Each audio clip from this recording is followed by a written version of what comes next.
The prison that no one could escape. San Quentin Prison stood like a giant concrete fortress beside California's cold San Francisco Bay. For decades, it was known as one of America's toughest and most secure prisons. High walls, armed guard towers, and freezing waters made escape look completely impossible. Inside those walls, some of the most dangerous criminals lived under strict security. Many tried to break free before, but most failed. Some were caught instantly, while others never survived the freezing bay. The guards were confident. They believed nobody could ever beat San Quentin's security. But in 1979, everything changed.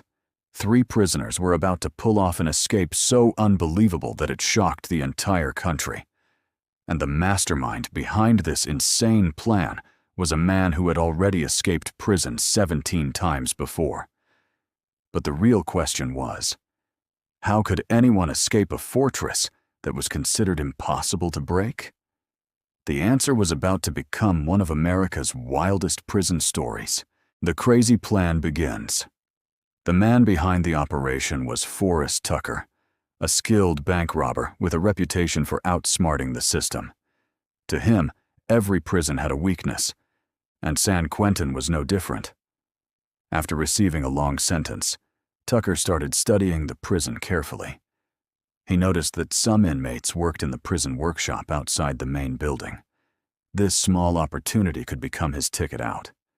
Slowly, Tucker gained trust and got assigned to the workshop. Now he had access to tools, materials, and a better view of the prison's security. But escaping wasn't going to be easy. The bay was dangerous, guards were everywhere, and one mistake could end everything. Then Tucker met John Waller, another inmate famous for previous escape attempts. Together, they started thinking about a plan that sounded completely crazy. A prison escape by boat? It sounded impossible. But that was exactly what made it so dangerous. Building the impossible. Tucker and Waller knew they needed something nobody would expect.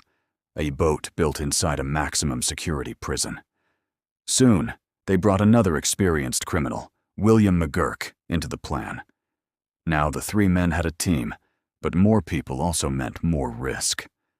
Inside the workshop, they secretly collected materials like wood and plastic sheets. Every piece had to be hidden carefully from guards. Day after day, they worked in silence. They used distractions to cover the noise and watched every movement around them.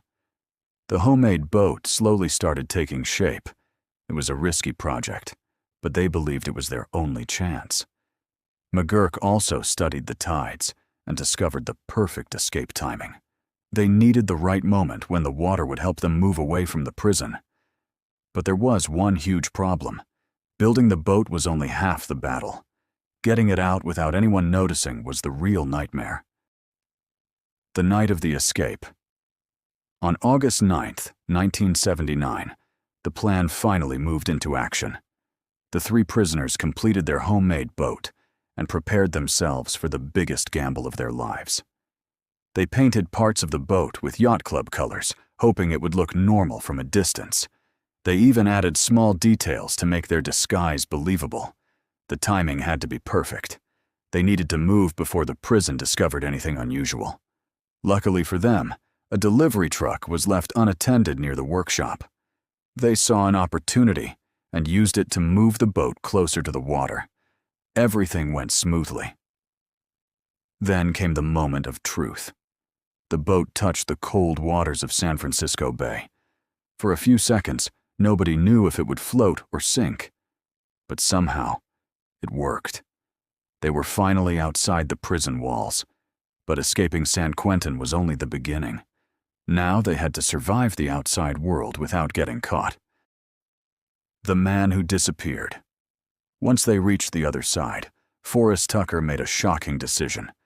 Instead of staying with his partners, he disappeared on his own.